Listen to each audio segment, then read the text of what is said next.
I brought 2 project files, but a bit stripped down because I want to go a little bit more in depth, and also because I work at a studio computer at home, so the projects get really big, and my computer actually, of my laptop, cannot handle the big projects. So I stripped it down a bit. First, I'm going to do my release Trabanca. And for the people that don't know it yet, I will play it first, so we know what we're talking about.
So I get a lot of questions about my kick drums specifically. So first I want to explain you how I do it and how I make my kick drums.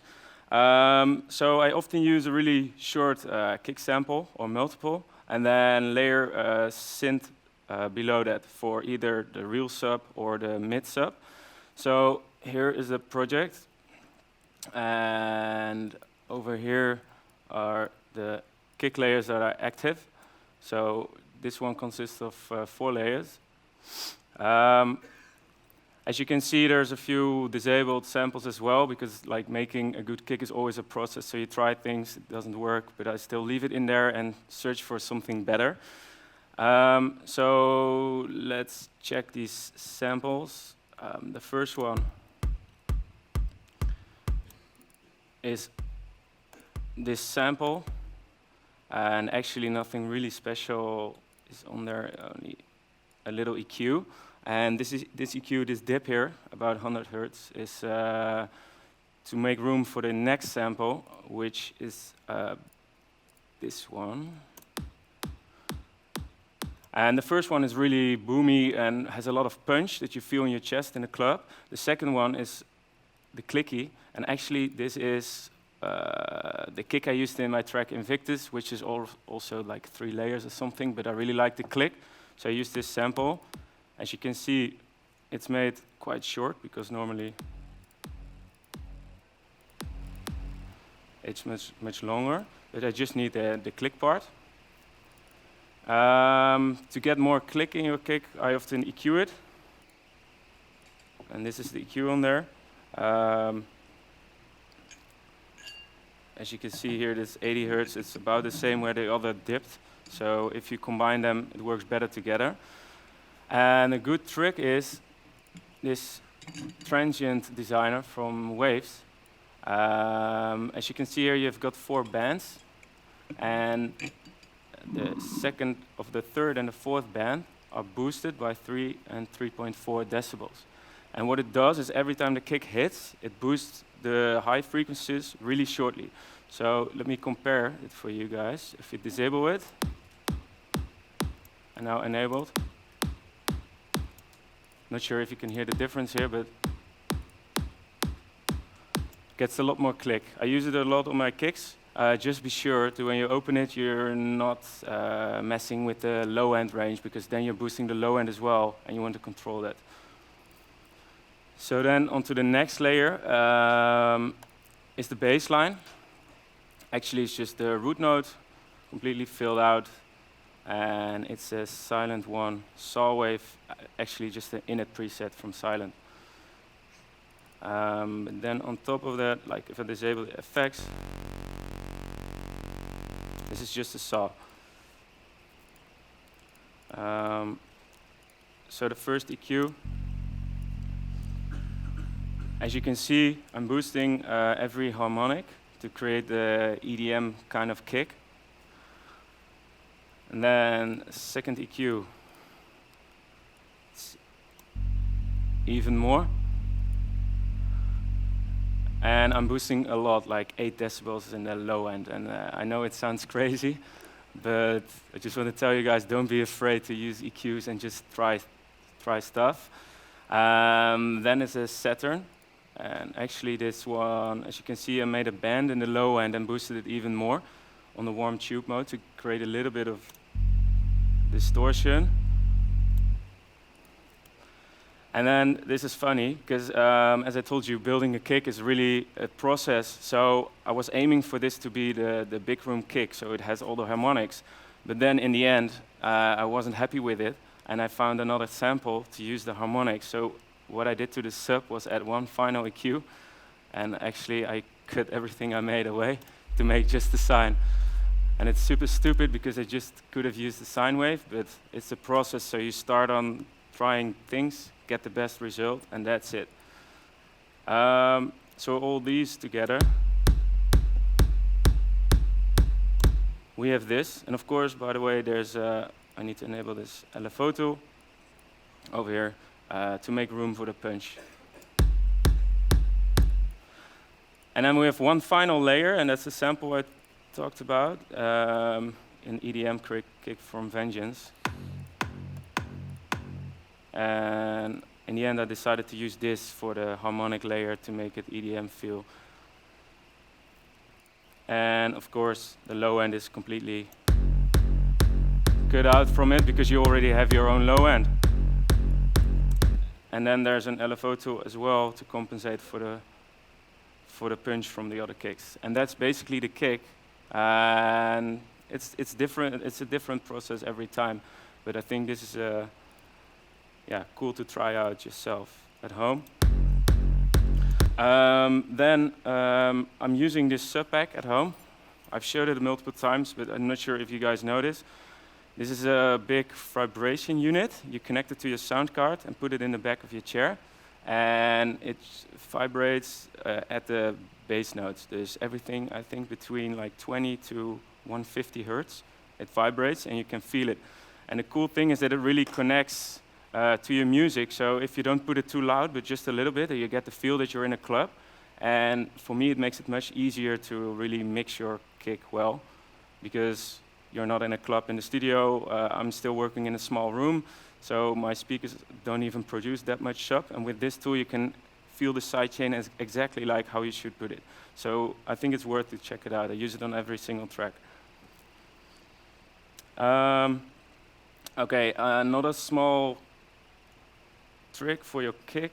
Sometimes I feel that a kick is lacking punch, and to solve that I sometimes use this tool. It's from Isotope, and it's Isotope RX6. It's an audio editor.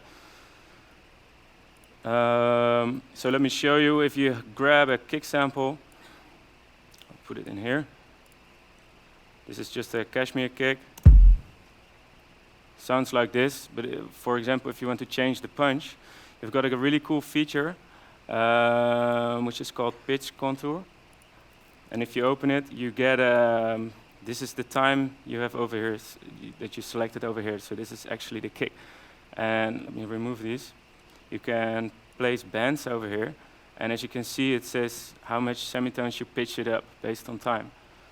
So for example, if you pitch it up like 4 or 5, and then down immediately, what happens is that the click stays the same because that's at 0, and then you pitch it up really quickly to create, for example, a higher pitched punch, and it goes down immediately to the root note of the kick. And then you can press compare.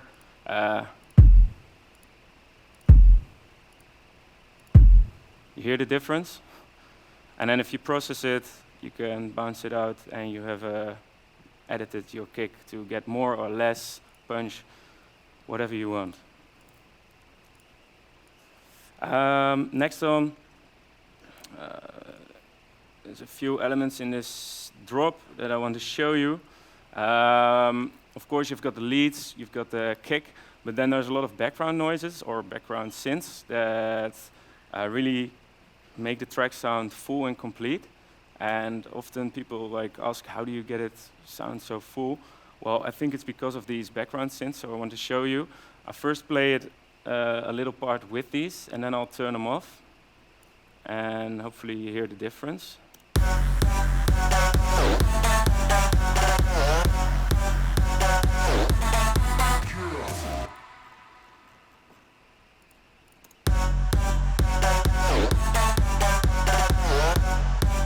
Now it's still cool, but it sounds really empty, I think. And actually the main thing that's doing that is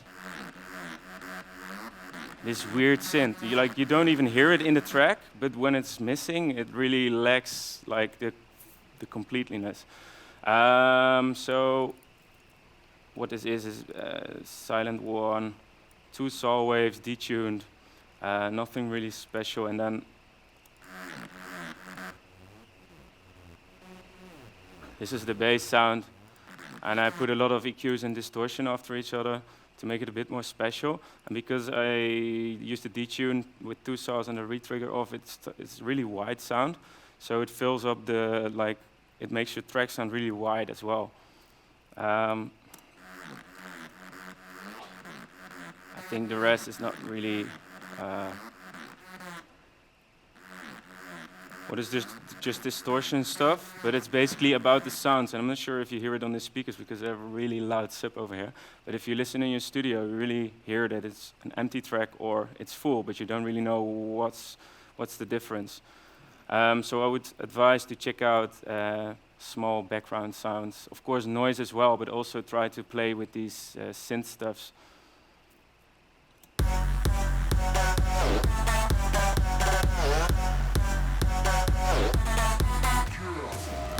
And now one more time.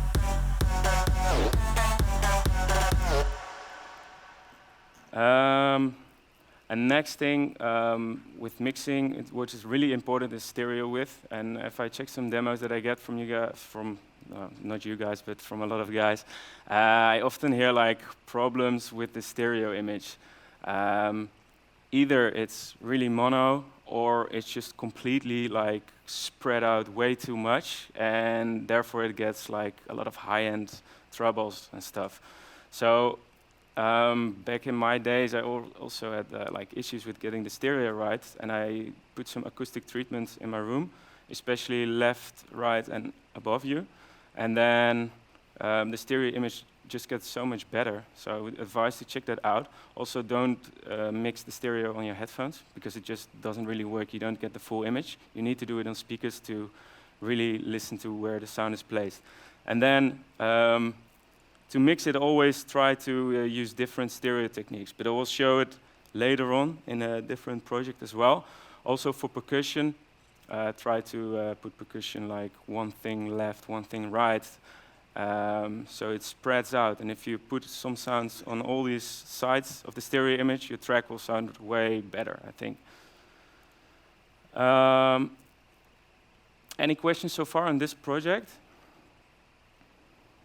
No? Okay, then let me open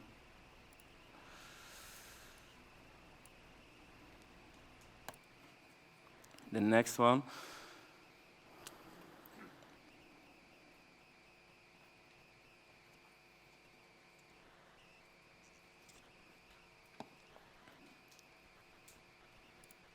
Shit, I can't play the track now because it's loading.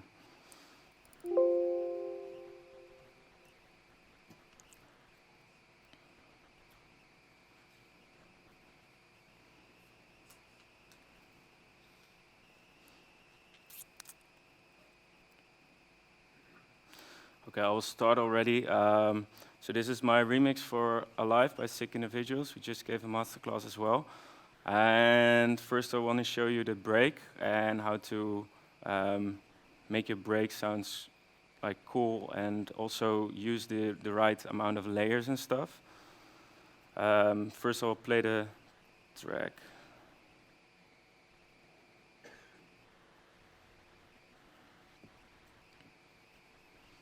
If it loads, yeah.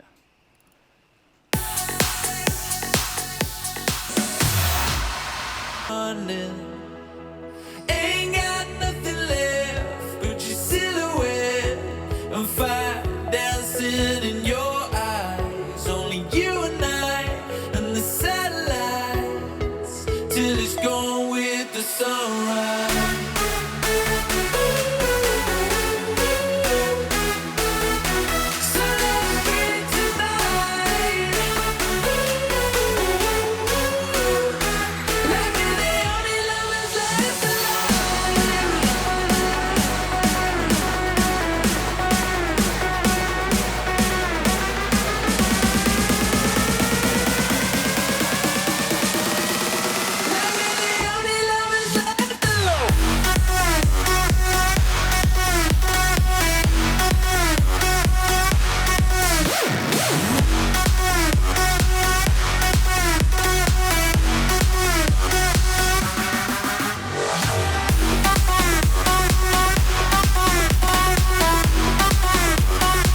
So the project is stripped down as well. So there were a lot of more sounds, but it just brought these parts. First, the break.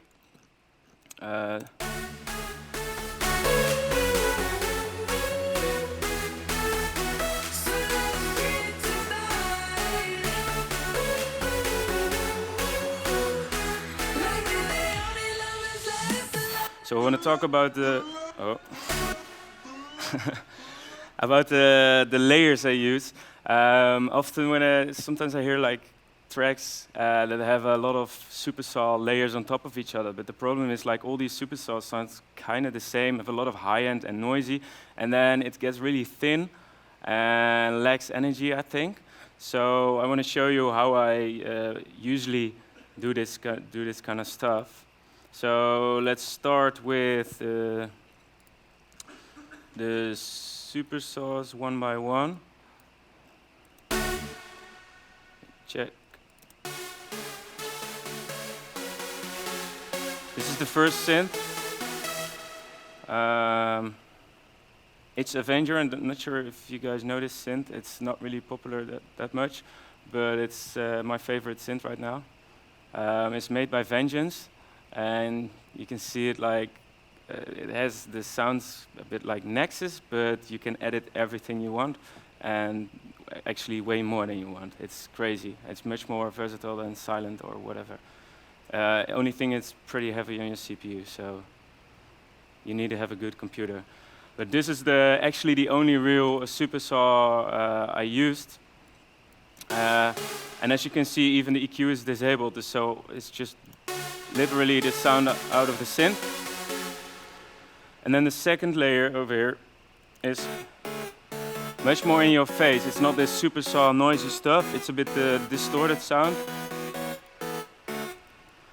And basic EQ thing I almost always do is dip a bit in the 200 to 500 hertz area, because that's often a bit muddy.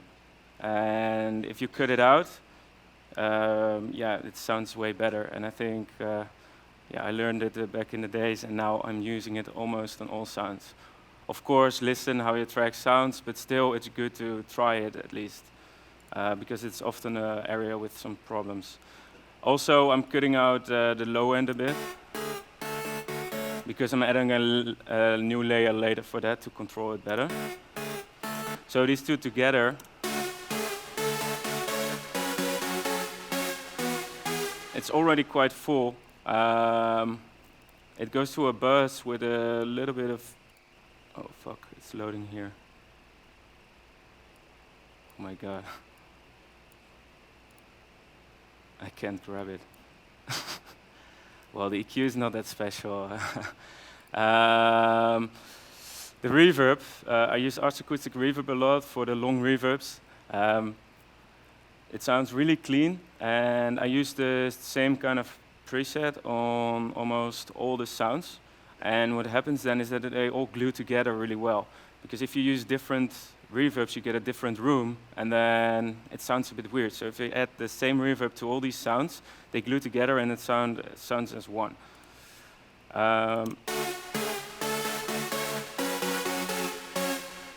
So then what they are playing is some chords, so actually just a root note and a fifth.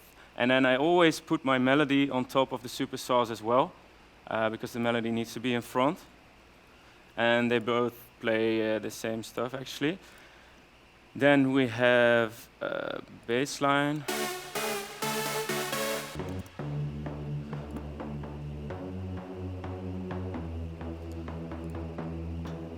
This is the mid bass. As you can see, I cut out a bit of the low end as well. And this is really to fit in between like the sub bass and the supersaws.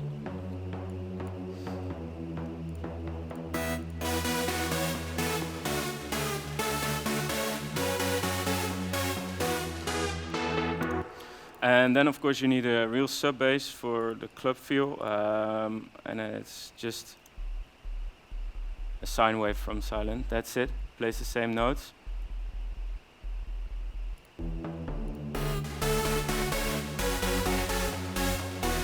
And then there's one more layer, which is the lead. And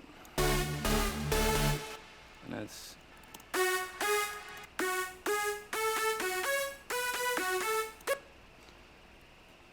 let me check.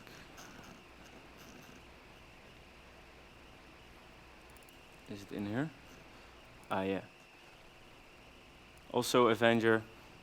So this is the bass sound coming out of the synth.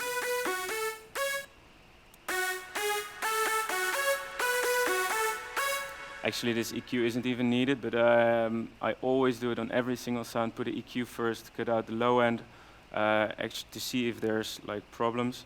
And then I use this plugin, Novatech Character, and it's pretty cool. It's a exciter, distortion kind of thing. Really easy to use and just brings more presence to your sound.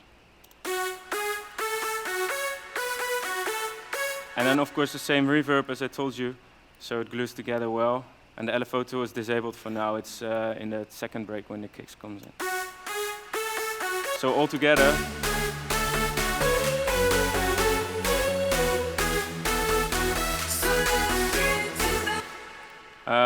let me show you in the spectrum, because now you have like all these layers, and I think it's good to try it at your home. Like have a sub layer, have a mid bass layer, mid bass over here, then the chord starts. And the lead in between. And I think I actually, I cannot show you because the EQ is not opening, but in the superstar chords, I made a dip at the root note frequency of the lead. So the lead cuts through better in the superstar leads. But I cannot show it because I can't grab this thing. And then of course you add some percussion, like simple Kashmir claps are here. This, some crowd claps, and usually I think I would use like maybe two superstars, so maybe one more. But for this track, because there's a vocal on top, you also need to have space for the vocal, so that's why it's fairly simple now.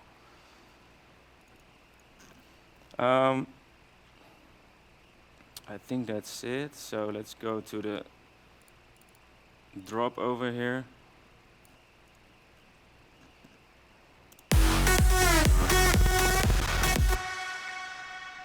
Uh-oh.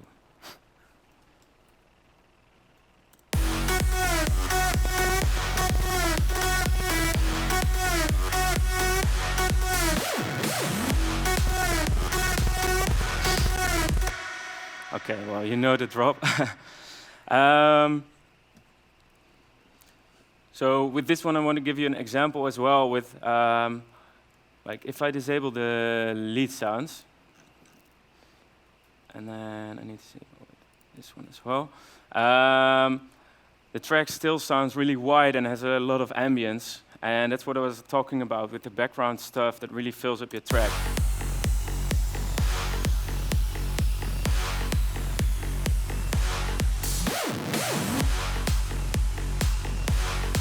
Like there's still a lot of background stuff happening, and for example, if I play it without all that stuff, it sounds pretty shitty.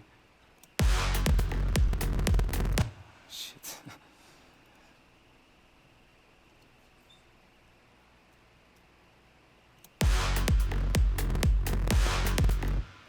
Why is it doing 1 second?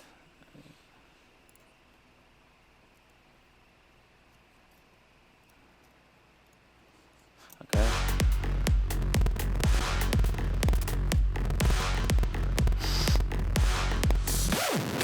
Well, you get the idea. So over here as well, there's all these noise layers that are pretty wide. For example, this crowd sample it's a really wide sound, so it's good for the stereo image. And all these noises are on top that really give the power to the track. So let's go to the leads.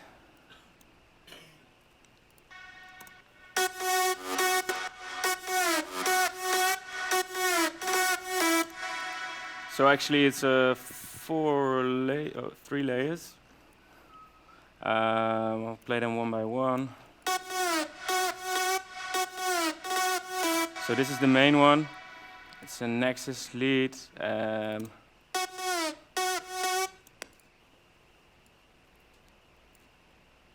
This is the EQ. Well,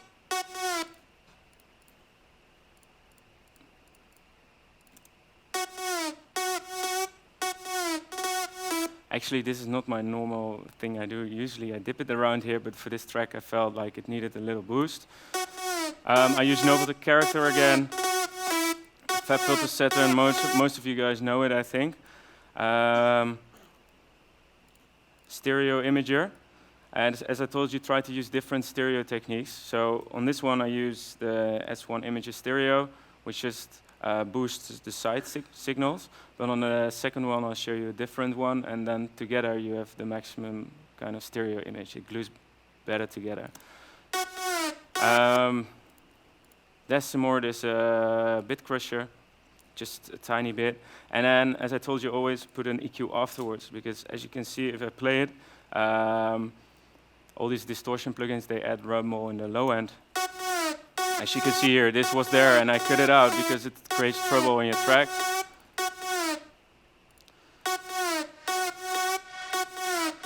So that's the first lead. The second one has the same kind of vibe, but it's placed super, super wide. And that's because I used Fruity's stereo shaper. It just delays the left or right signal with a few milliseconds.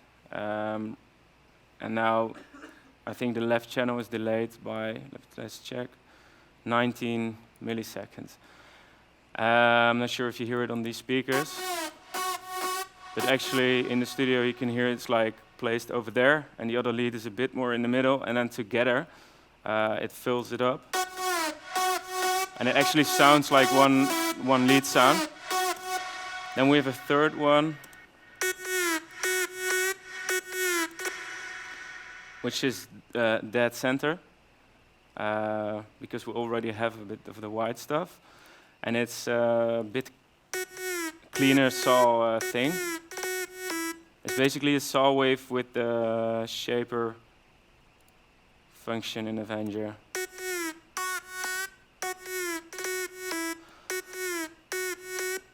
And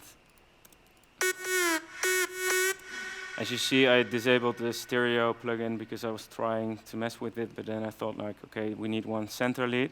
So we have two different stereo techniques and one just plain in the middle, and then together.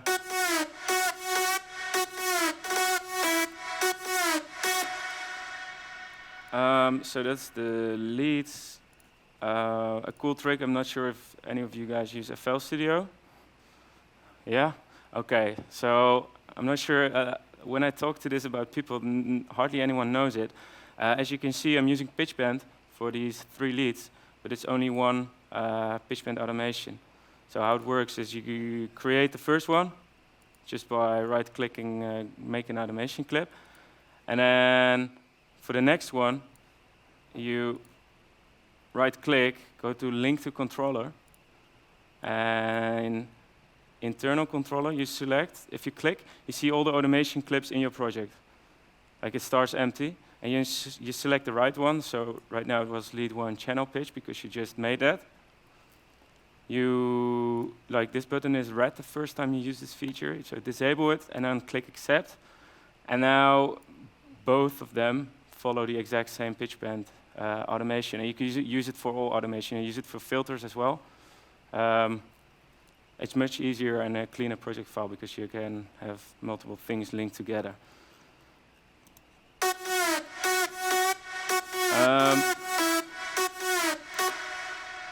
Let me check. And of course, there is also a bus for the leads. Usually I don't really put that much on it, but over here I see I did.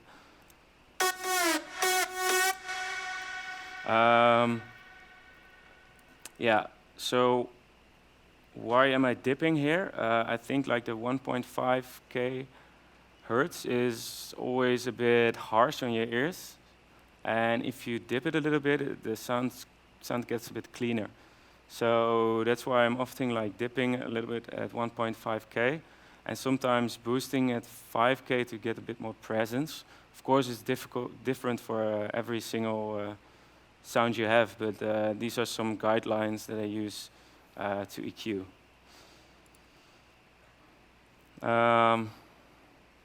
There's 2 Saturns. Actually, don't really use that anymore on the buses. And of course, sidechain. I sidechain with LFO tool, and I use just one LFO tool for all the leads together, so they have exactly the same sidechain. Okay, let's see. I want to show the rest.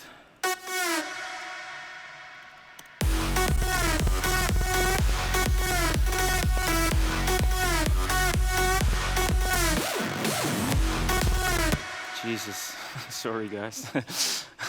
Not sure why it's not working anymore. Let's see what's interesting.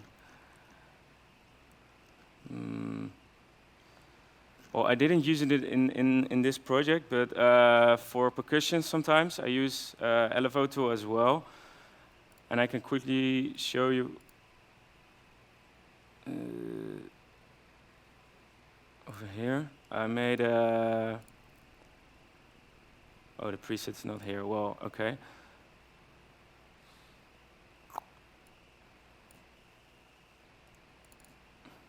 I set it up like this. Disable the volume and turn on the panning.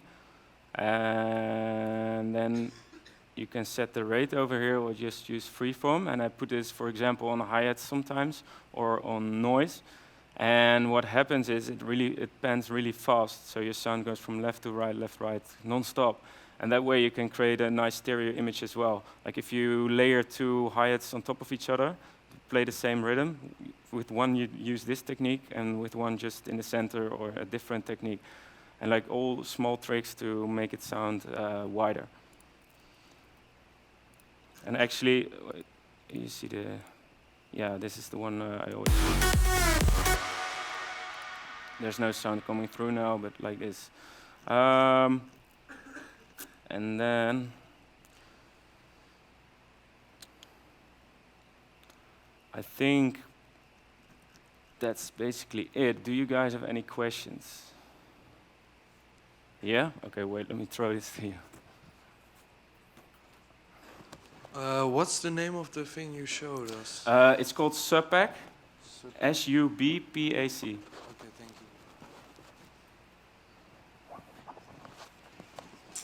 How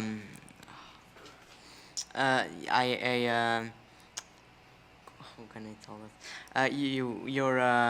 Okay, no, it's the track from Kivu actually, but I don't really know how to make such cool vocal shops in the drop, like like such vocal leads. Vocal leads. Yes, like it looks like so.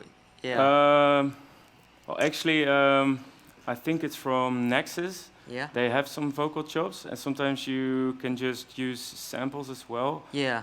There are, like these days, there are a lot of packs that have vocal chops in it, and of course you need to find the right one and layer it. But in Trabanca, I think it's Nexus, but it's 4 layers on top of each other. Thank you.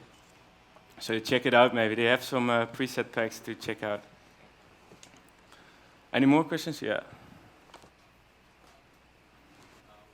In the build-up, did you use Gator for the vocals to chop them up? Or was it glitch too?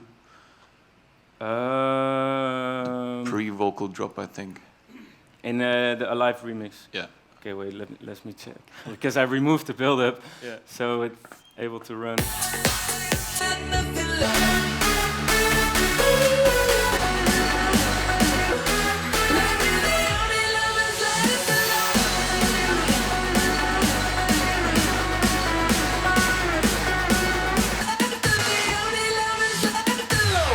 Yeah, it's glitch too. Yeah. Yeah, you know it? Yes, of course, man. Okay, cool. Yeah, there's some more questions, if you can throw it. How did you make the bass in Mantra? Because I think you also have like the EDM-ish kind of Bigroom kick, Yeah. the long tail, and also the bass hits inside of the tail. Yeah. How do you manage that? I have to think. I think I put just a kick with a sub below it, and then the fast psy kind of notes on top So- of that without the real low end. Because I tried to do it with the real low end, and then it started to like it was too fast or like didn't sound really good.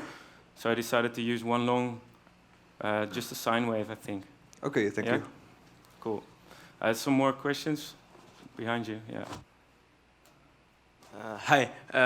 So I had a question about the sub bass and your kick, the balancing, because I have sometimes issues with the dynamics. Because Yeah. if I mix my sub bass too loud, then my leads are not that present. And I want to know if you have like a key rule how to balance your main body kick with the sub bass. I would say like always compare your track with something that's a little bit similar. Like that's the way I used it, and that's also the way I used to balance the sub. Because if you have a track that's kind of similar, and you put it on top, then you can put your kick the same volume, the sub the same volume, and also the leads the same volume, and then it should work out. Okay, thank you. And also, yeah. Yeah, because sometimes Yeah. like I get my sub really big and boomy, and when I compare like tracks with by Kura or something, some artists, they have like the sub is pretty quiet though on my speakers, Yeah. and it's more like the mid-range basses which are pumpy, and yeah, that's why I wanted to know how you balance your kick with the sub bass. It's just, Yeah. Well, I cannot tell you how much decibels I put it because it's different every single time because I don't really pay attention to that. I just use my ears. But it's a good trick to add mid-bass stuff because your ear connects it to the root note, which is the sub-bass. And you actually, a lot of beginner mistakes are to put the sub-bass really loud because you want the fattest kick. But that just doesn't work because even in mastering, you can't master it as loud as you can if the sub is a bit lower. So try to look it up in the higher range, yeah. I think like 1 octave above the real sub maybe. Okay, thank you. Cool. All Any right, more? we have only room for one question left. Just throw it to someone, yeah. Hi, so in the underground, you use your own vocal. Yeah. Just wondered what kind of processing you used on that to get it to that kind of sound.